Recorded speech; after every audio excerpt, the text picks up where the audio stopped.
ফলত চৰকাৰৰ নীতি নিৰ্দেশনা মতে দুপৰীয়া 12 বজাৰ লগে লগে দোকান পোহাৰ বন্ধ হৈ পৰে আৰু 1 বজাৰ পৰা সান্ধ্য আইন বলবৎ হয়। কিন্তু এনে সময়ত পদপথৰ ভিক্ষাৰীসকলে এসাঁজ খোৱাৰ বাবে হাহাকাৰ কৰিবলগীয়া হৈছে। এই সংকটৰ সময়ছোৱাত গোৱালপাৰা চহৰৰ বাপুজী নগৰৰ স্কুল আৰু কলেজীয়া ছাত্ৰৰ প্ৰশংসনীয় পদক্ষেপ। এই স্কুল কলেজীয়া 7 গৰাকী ছাত্ৰই বিগত 15 দিনৰ পৰা চহৰৰ পদপথত থকা 30ৰ পৰা 40 গৰাকী লোকৰ মাজত খাদ্য যোগান ধৰি আহিছে। কোনোবা দিন যদি ভাত, আন কোনোবা দিন কল, ব্ৰেড, কণী বিতৰণ কৰি আছে। বাপুজী নগৰৰ ছাত্ৰ ক্ৰমে অৰ্ণৱ দাস, ৰিপুণ অধিকাৰী, দেৱাশিষ অধিকাৰী, বিকি কলিতা, দেৱজিৎ সাহা, মৃদুল কলিতা, অনুৰাগ কাশ্যপে এইদৰেই ঠিকনাবিহীন লোকসকলৰ মাজত খাদ্য বিতৰণ কৰাত এতিয়া বহু লোকে সহায়ৰ হাত পাইছে।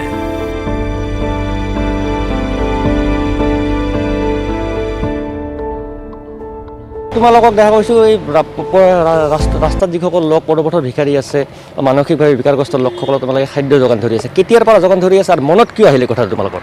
আমি খাদ্য যোগান 10-15 দিনৰ পৰা ধৰি আছোঁ। তাৰমানে চৰকাৰৰ যি নতুন SOP 12 বজাৰ লগে লগে দোকান পোহাৰ বন্ধ, 1 বজাৰ লগে লগে সান্ধ্য আইন, তাৰ কাৰণে পথত যি ভিখাৰী বা মানসিক বিকাৰগ্ৰস্ত লোক আছে সেইসকলে এমুঠি খাদ্যৰ বাবে হাহাকাৰ কৰি ফুৰিব লগা হৈছে। এইবোৰ দেখি মানে নিজৰে এটা বেয়া লাগিল। আমি স্কুল কলেজৰ ছাত্ৰ ছাত্ৰী, আমাৰ লগতো মানে ইমান পইচা নাই। ঘৰৰ পৰা যিখিনি আমি হাত খৰচ পাওঁ সেইখিনি লৈ আমি ঘৰতে মানে আহাৰ মানে বনাই আমি লোকসকলক দি আছোঁ। আহাৰত কি কি থাকে তোমালোকৰ? আমাৰ সদায় বেলেগ বেলেগ বস্তু দিওঁ। কোনোবা দিন ভাত দিওঁ, কোনোবা দিন ব্ৰেড, কল, কণী, জেলি এইবিলাকে দি আছোঁ। আৰু আপোনালোকে মানে কোনোবাই যদি মানে এই প্ৰতিবেদনটো যোনে চাই আছে আৰু যদি মানে বিচাৰে নিজৰ ফালৰ পৰা আৰু অলপ সহায় কৰিব যদি বিচাৰে আগবাঢ়ি আহিব পাৰে। তোমালোকে পঢ়ি আছা তুমি? আমি পঢ়ি আছোঁ। মই HS ছেকেণ্ড ইয়াৰৰ ছাত্ৰ। নিশ্চয়কৈ ক'ব লাগিব, মই পুনৰ কৈছোঁ, সুন্দৰ পদক্ষেপ বুলি ক'ব লাগিব। গোৱালপাৰা চহৰৰ বাপুজী নগৰ এই যুৱককেইজনে তেওঁলোকে নিজৰ গাঁঠিৰ ধন খৰচ কৰি পেলাই এই মানসিকভাৱে বিকাৰগ্ৰস্ত লোকেই হওক বা পদপথত থকা যি ভিখাৰীসকলক তেওঁলোকে খাদ্য ইতিমধ্যে যোগান ধৰি আছে। দুপৰীয়া 12 বজাৰ লগে লগে দোকান পোহাৰ বন্ধ কৰিব লাগিব আৰু 1 বজাত যি খাদ্যহান, তেনে সময়ত কিন্তু পদপথত থকা লোকসকলে হওক বা মানসিকভাৱে বিকাৰগ্ৰস্ত যি লোকসকলে হওক তেওঁলোকে এমুঠি খাদ্যৰ বাবে তেওঁলোকে হাহাকাৰ কৰিব লগা হৈছে। তেনে সময়ত কিন্তু গোৱালপাৰাৰ এই যুৱককেইজনে ক'ব লাগে সুন্দৰ পদক্ষেপ বুলি ক'ব লাগিব। গোৱালপাৰাৰ পৰা Rinku Das, news 18 Assam north east.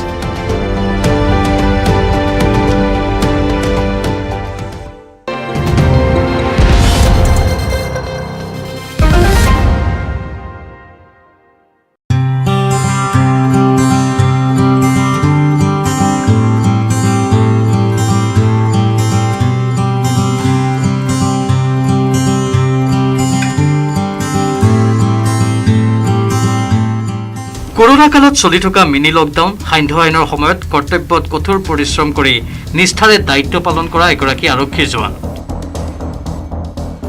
নাম ঋষিকেশ বৰা। নিজৰ কৰ্তব্য পালন কৰি আক্ৰান্ত হ'ল তেওঁ COVID-19ত। বটদ্ৰৱা থানাত কৰ্তব্যৰত আৰক্ষী জোৱানজন COVID-19ত আক্ৰান্ত হোৱাত স্বাস্থ্য বিভাগে তেওঁক হোম কোৱাৰেণ্টাইন কৰে।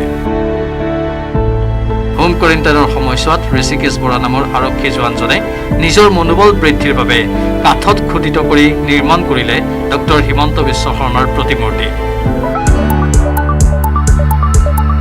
উল্লেখযোগ্য যে বিগত সময়তো জোৱানজনে কাঠ, বাঁহত খোদিত কৰি এটাৰ পিছত এটাকৈ প্ৰস্তুত কৰি আহিছিল বিভিন্ন ধৰণৰ মূৰ্তি।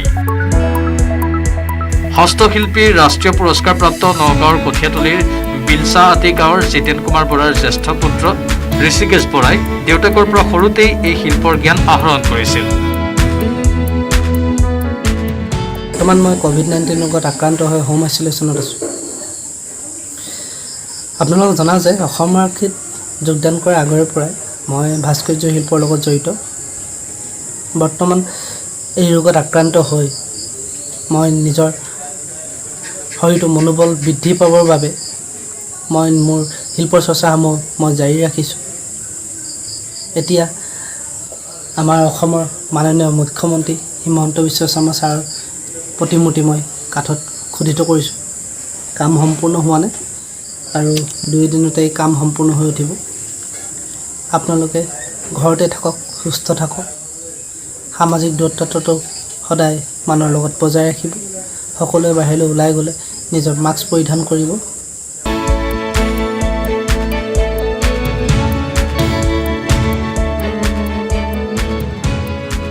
বৰ্তমান জনজনৰ শিল্পকৰ্মৰ নিদৰ্শনে অসম আৰক্ষীলৈ গৌৰৱ কঢ়িয়াই আনিবলৈ সক্ষম হৈছে।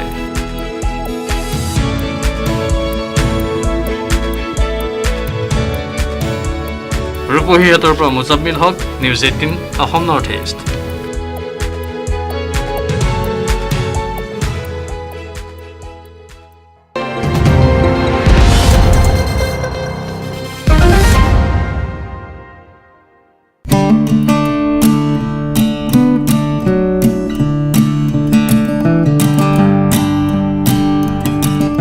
কোভিড পৰিস্থিতিৰ ফলত সৃষ্টি হোৱা অৰ্ধ লকডাউনৰ ফলত সাধাৰণ লোকৰ লগতে নিজ কৰ্মৰে স্বাৱলম্বী হোৱা মহিলাসকলৰো অৱস্থা শোচনীয় হৈ পৰিছে। এনে স্বাৱলম্বী হোৱা লোকসকলক বা মহিলাসকলক সহায়ৰ বাবে আগবাঢ়ি আহিছে ভিন্ন অনুষ্ঠান প্ৰতিষ্ঠান। মহানগৰীৰ বুন্দাস্থিত হেল্প এইড ফাউণ্ডেশ্যন নামৰ এটি বেচৰকাৰী সংগঠনেও এনে মহান পদক্ষেপ লৈ আগবাঢ়ি আহিছে আৰ্তজনৰ ওচৰত। সাম্প্ৰতিক কোভিড পৰিস্থিতিৰ ফলত স্বাৱলম্বী হ'বলৈ বিচৰা মহিলাসকল গভীৰ সংকটত পৰিছে।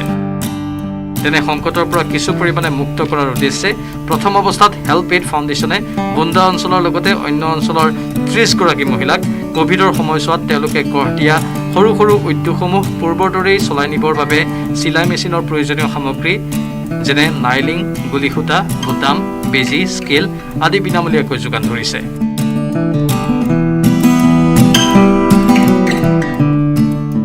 নিশ্চয়কৈ কৰোনা সংক্ৰমণ ৰোধৰ বাবে ৰাজ্য চৰকাৰে যি মিনি লকডাউনৰ ব্যৱস্থা কৰিছে আৰু মিনি লকডাউনৰ পিছতেই সৰ্বসাধাৰণ লোকসকলে আৰ্থিক সংকটত ভুগিবলগীয়া হৈছে আৰু যি সৰ্বসাধাৰণ লোকে আৰ্থিক সংকটত ভুগিছে তেনেকুৱা লোকক সহায়ৰ কাৰণে বিভিন্ন সুবিধাৱান লোকে আগবাঢ়ি আহিছে আৰু তাৰ লগতে সমান্তৰালকৈ যি অনুষ্ঠান প্ৰতিষ্ঠান বা বিভিন্ন দল সংগঠন আছে দল সংগঠনেও সেই আৰ্থিক অনাটন ভোগা লোকসকলক তেওঁলোকে সহায়ৰ বাবে আগবাঢ়ি আহিছে। আৰু এই মুহূৰ্তত মই উপস্থিত আছোঁ মহানগৰীৰ বুন্দাস্থিত এটা হেল্প এইড ফাউণ্ডেশ্যন নামৰ সংগঠনৰ কাৰ্যালয়ত। আৰু এই সংগঠনটোৱে বিভিন্ন পিছপৰা অঞ্চললৈ গৈ যি দুখীয়া দৰিদ্ৰ লোক আছে তেওঁলোকে যি চিলাই মেচিন বা চিলাইৰ কাৰণে যিসমূহ বস্তু ব্যৱহৃত হয় সেই সকলো আৰ্থিকভাৱে স্বাৱলম্বী হ'বৰ কাৰণে মহিলাসকলক সেনেকুৱা ধৰণৰ বস্তু তেওঁলোকে যোগান ধৰিছে। তাৰোপৰিও যিখিনি পদপথৰ ব্যৱসায়ী আছে পদপথৰ ব্যৱসায়ীসকলক স্বাৱলম্বী হোৱাৰ কাৰণে বা তেওঁলোকৰ যিহেতুকে দোকান খুব কম সময়ৰ কাৰণে খুলিবলগীয়া হয় আৰু তাৰপিছত তেওঁলোকে বস্তু বিক্ৰী নহয় বা নতুনকৈ বস্তু কিনিব নোৱাৰে আৰু সেনেকুৱা ক্ষেত্ৰতে তেওঁলোকৰ এই সংগঠনটোৰ তৰফৰ পৰা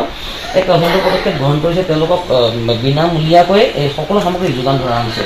আৰু মোৰ লগত এই সংগঠনৰ এজন সদস্য আছে, মই তেওঁৰ পৰা কিছু কথা জানিব বিচাৰিম। বাইদেউ এটা সুন্দৰ পদক্ষেপ আপোনালোকে গ্ৰহণ কৰিছে, আচলতে গোটেই পদক্ষেপটো আপোনালোকে কেনেকুৱাকৈ লৈছে আৰু কাৰ উদ্যোগত হৈছে? হয়, এইটো আমাৰ যিটো প্ৰথমতে আমি 30 গৰাকী মহিলাক আমি চিলেক্ট কৰি লৈছিলোঁ মহিলা উদ্যোগিক এটা আঁচনিৰ আণ্ডাৰত। এইটো জয়পুৰৰ পিয়ৰ ইণ্ডিয়া ট্ৰাষ্টৰ পৰা হৈছে বস্তুখিনি, গোটেই ছাপৰ্টটো আমি তেওঁলোকৰ পৰা পাইছোঁ। আমি নিজাববীয়াকৈ প্ৰত্যেক মহানগৰীত এটা ছাৰ্ভে কৰিছিলোঁ। ছাৰ্ভেত মানে যিখিনি ধৰক ষ্ট্ৰীট মহিলা ৱৰ্কাৰ আছে তেওঁলোকক আমি লগ কৰিছিলোঁ। তেওঁলোকৰ পৰা যিটো ফিডবেক পাইছিলোঁ যোৱা বছৰ 2020 চনৰ যিটো কণ্ডিশ্যন হৈছিলে তেওঁলোকৰ আৰ্থিক অৱস্থা খুবেই মানে বেয়া হৈছিলে। নতুনকৈ বিজনেছটো আৰম্ভ কৰিছিলে, আকৌ এনেকুৱা এটা চিটুৱেশ্যন আহিল যিটো সময়ত অকণমান সময় মানে দোকানখন খোলে নতুন বস্তু একো আনিব পৰা নাই, খুবেই অৱস্থা বেয়া। ঠিক তেনেকৈ আমি যিখিনি মহিলা টেইলৰিঙৰ কাম কৰি আছে তেওঁলোকৰ ওচৰতো গৈছিলোঁ, সেই একেই চিটুৱেশ্যন আমি দেখা পাইছিলোঁ। মানে ধৰক এই মুহূৰ্তত আপোনালোকে অকল বুন্দা অঞ্চলৰ যিখিনি মহিলা আছে তেওঁলোকক দিলে বা ধৰক আৰ্থিকভাৱে সহায় মানে বস্তু তেওঁলোকক দিলে, আগন্তুক দিনত আপোনালোকৰ ফালৰ পৰা যদি দৰকাৰ হয় কোনোবাই যদি আপোনালোকৰ যোগাযোগ কৰে আপোনালোকে নিশ্চয় সহযোগ কৰিব বা চেষ্টা কৰিব তেওঁলোকক সহায় কৰাৰ কাৰণে। হয়, আমি অকল বন্দা অঞ্চল নহয় গুৱাহাটী, পাঞ্জাবাৰী, চানমাৰী গোটেইখিনি কভাৰ কৰি পেলাই কামটো কৰিছোঁ। যিখিনি নিদিম আমি ছাৰ্ভেৰ ওপৰত ডিপেণ্ড কৰি কৰিছোঁ, নিজে ছাৰ্ভে কৰিছিলোঁ আমি। মহিলাসকলক বস্তু দিয়াই নহয় তেওঁলোকে সবলীকৰণৰ ক্ষেত্ৰতো বিশেষভাৱে পদক্ষেপ গ্ৰহণ কৰিছে। আৰু মোৰ লগত আন এগৰাকী মহিলা আছে, মই তেওঁৰ পৰাও কিছু কথা জানিব বিচাৰিম। যদি বাইদেউ অলপমান যদি আপুনি ইফালে এই মহিলাগৰাকীয়ে ইতিমধ্যে এই সংগঠনটোৰ তৰফৰ পৰা কিছু বস্তু লাভ কৰিছে আৰু তেওঁ নিজে এই মুহূৰ্তত সেই বস্তুবোৰ বজাৰলৈ এৰি দিছে। কেনেকুৱা ধৰণৰ তেওঁ লাভান্বিত হৈছে? বাইদেউ এটা সংগঠনে আপোনাক কিছু বস্তু যোগান ধৰিছে, খুব এটা সুন্দৰ পদক্ষেপ তেওঁলোকে গ্ৰহণ কৰিছে, কেনেকুৱা ধৰণৰ লাভান্বিত হৈছে? মই সুখী আৰু লাভটো আমাৰ হ'বই, কাৰণ আমি এতিয়া ধৰক টেইলাৰিঙৰ যিখিনি আমাৰ ড্ৰেছ মেটেৰিয়েল লাগে ধৰক লাইলিনৰ পৰা বুটামৰ পৰা সেইবিলাক আমি যদি এতিয়া এখেতসকলে আমাক দিছে সহায় কৰিছে আমি কাষ্টমাৰৰ পৰা কাম এটা পালে আমি এতিয়া কৰি দিলে আমিতো লাভান্বিত হ'মেই কাৰণতো আমি বেলেগৰ পৰা কিনি ল'ব নালাগে আমি এইখিনি ফ্ৰীকৈ পাইছোঁ নিশ্চয়কৈ যিটো সময়ত কৰোণা মহামাৰীৰ সংক্ৰমণৰ বাবে ৰাজ্যৰ ভিন্ন প্ৰান্তৰ লগতে সমগ্ৰ বিশ্বতে আৰ্থিক অনাটনে দেখা দিছে বা লোকসকলে বিভিন্ন অসুবিধাৰ সন্মুখীন হ'বলগীয়া হৈছে তেনে সময়তে এই হেল্পএজ ফাউণ্ডেশ্যনৰ এনেকুৱা ধৰণৰ পদক্ষেপ সঁচাকৈ প্ৰশংসনীয়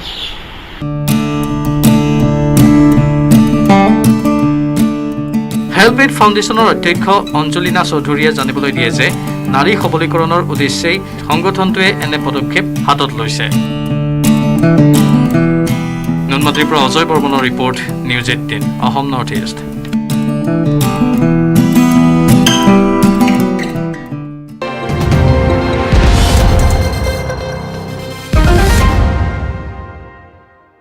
পাপা চোৱা মোৰ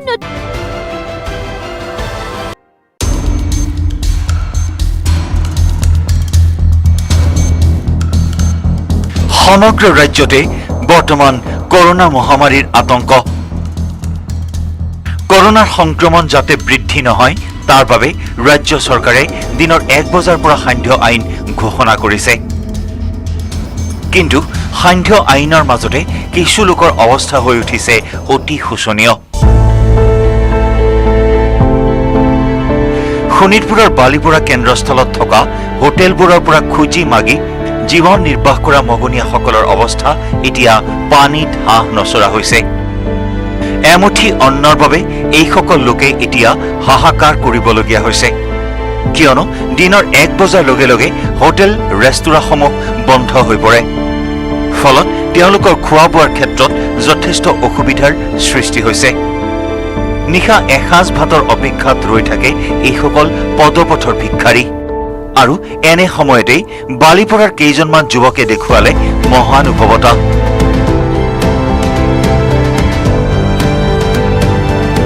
বালিপৰাৰ যুৱক কেইজনে নিজা প্ৰচেষ্টাত সেই মগনীয়া কেইজনক প্ৰত্যেক নিশাই আহাৰৰ যোগান ধৰি আহিছে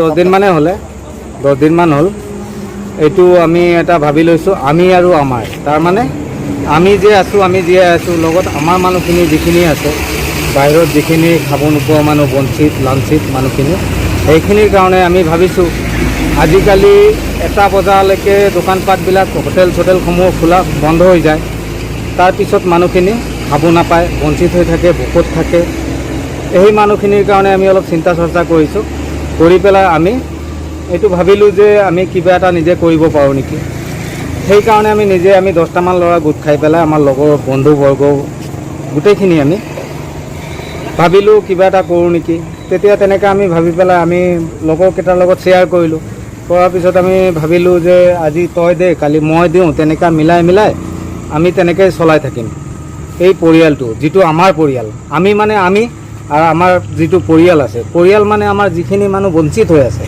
এইখিনি আমাৰ মানুহখিনি আমি খাদ্য যোগান ধৰিছোঁ নিজে ঘৰত বনাই আনো নিজে অলপ একোতো কষ্ট নহয় নিজৰ পৰিয়ালটোৰ কাৰণেও বনাব লাগে আমি ডেইলি 15জন 20জন মানুহ খুৱাই আছোঁ বা এনেকুৱা খুজি মাগি খোৱা মানুহ তেনেকুৱা মানুহবিলাকক আমি খুৱাই আছোঁ যুৱক কেইজনৰ এই মহানুভৱতাক সকলোৱেই প্ৰশংসা কৰিছে ৰঙাপৰাৰ পৰা ধনেশ্বৰ কলিতাৰ report news 18 Assam north east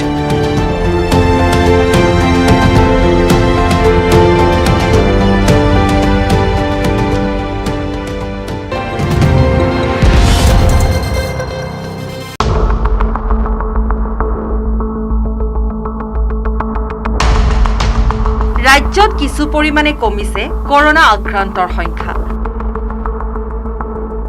আংশিক লকডাউনে এতিয়া অসুবিধাত পেলাইছে মাছ কাছসমূহকো বৰ্তমান কৰোনা ভাইৰাছৰ প্ৰাদুৰ্ভাৱৰ ফলত মঠ মন্দিৰলৈ ভক্তপ্ৰাণ ৰাইজৰ আগমন প্ৰায় বন্ধ হৈ পৰাত মঠ মন্দিৰৰ পুখুৰীৰ মাছ কাছ থকা পশু পক্ষী তীব্ৰ খাদ্য সংকটত পৰিছে খাদ্যৰ অভাৱত মৃত্যুৰ মুখত পৰিব লগা হৈছে মাছ কাছ তথা অন্যান্য পশু পক্ষী বিশেষকৈ ভক্তপ্ৰাণ ৰাইজে আগবঢ়োৱা বিবিধ খাদ্যৰ ওপৰত নিৰ্ভৰশীল পুখুৰীৰ মাছ কাছ আৰু সত্ৰৰ চৌদিশে থকা চৰাই চিৰিকটিসমূহ কিন্তু বৰ্তমান বন্ধ হৈ পৰিছে মঠ মন্দিৰসমূহ অসুখ আৰু যাৰ ফলত খাদ্যৰ সংকটত পৰিছে মাছ কাছ। তেনে সময়তে দৰং জিলাবাসী ৰাইজৰ সহযোগত 3টাকৈ সংগঠনে দৰঙৰ ঐতিহাসিক খতৰা সত্ৰ আৰু পদ্মা থান দেৱালয়ৰ পুখুৰীত থকা কাছ মাছৰ লগতে পাৰ চৰাইক খাদ্য সামগ্ৰী যোগান ধৰে।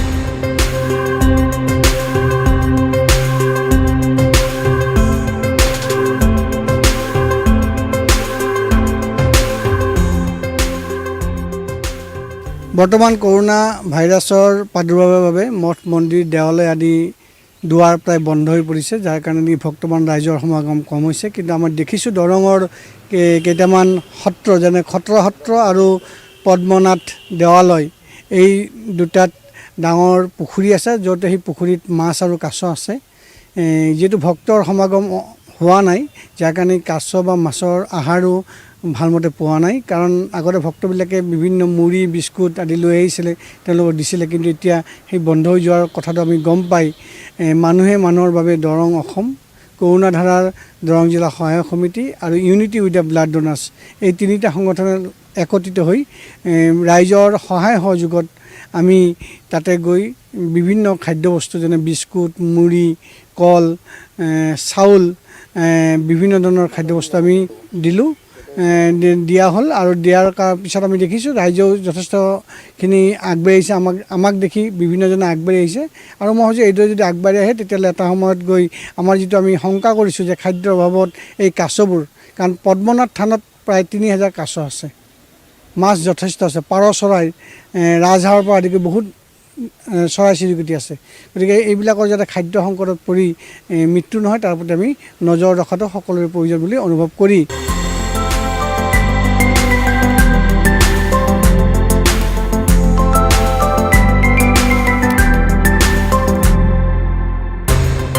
কৰোনাধাৰা দৰং জিলাৰ সহায়ক সমিতি আৰু মানুহে মানুহৰ বাবে দৰং অসম আৰু ইউনিটি উইথ দ্য ব্লাড ডোনাৰ্ছ নামৰ মানৱতাবাদী সংগঠন 3টাই যৌথভাৱে দৰং জিলাৰ ঐতিহ্যমণ্ডিত খতৰা সত্ৰ আৰু পদ্মা থান দেৱালয়ৰ পুখুৰীত থকা কাছ মাছৰ লগতে পাৰ চৰাইকো খাদ্য সামগ্ৰী যোগান ধৰিছে। আমাৰ কথা হৈছে সমাজ ব্যৱস্থাত সামাজিক দায়বদ্ধতা, আৰু আমি সৰু সৰু কামেৰে আমি কিছু কাম কৰিব পাৰোঁ, আৰু সেইটো হৈছে ৰাইজৰ অৰিহণা। হয়, আমি দেখিছোঁ যে এই কৰোণা প্ৰাদুৰ্ভাৱত যি মানুহৰ লগতে জীৱকুলৰো কিছু ভাবুকি আহিছে, আৰু এই ভাবুকি যেতিয়া মঠ মন্দিৰবোৰ বন্ধ হৈ গ'ল, তেতিয়া দেখিছোঁ যে ভক্ত সমাগম কমি গ'ল, এতিয়া খাদ্যৰ নাটনি হৈছে।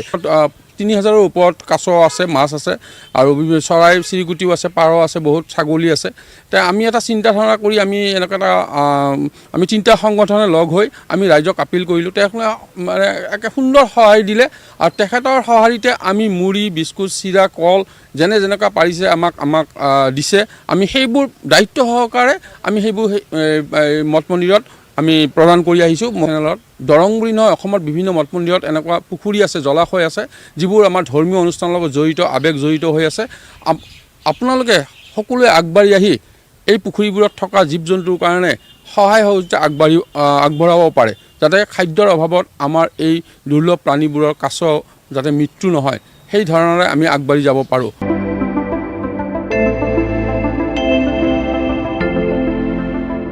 নিজে খাদ্য দিয়াৰ লগতে কিছু খাদ্য মন্দিৰ কমিটিক জমা দিয়ে, যাতে খাদ্যৰ সংকটত পৰিব লগা নহয় মন্দিৰৰ মাছ কাছ পশু পক্ষীসমূহ।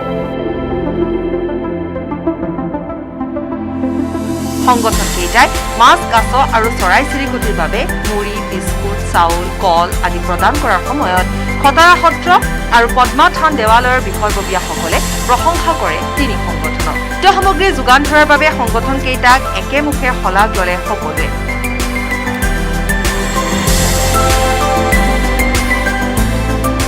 মঙলদৈৰ পৰা নৱজ্যোতি মহন্তৰ ৰিপৰ্ট, নিউজ 18 অসম নৰ্থ।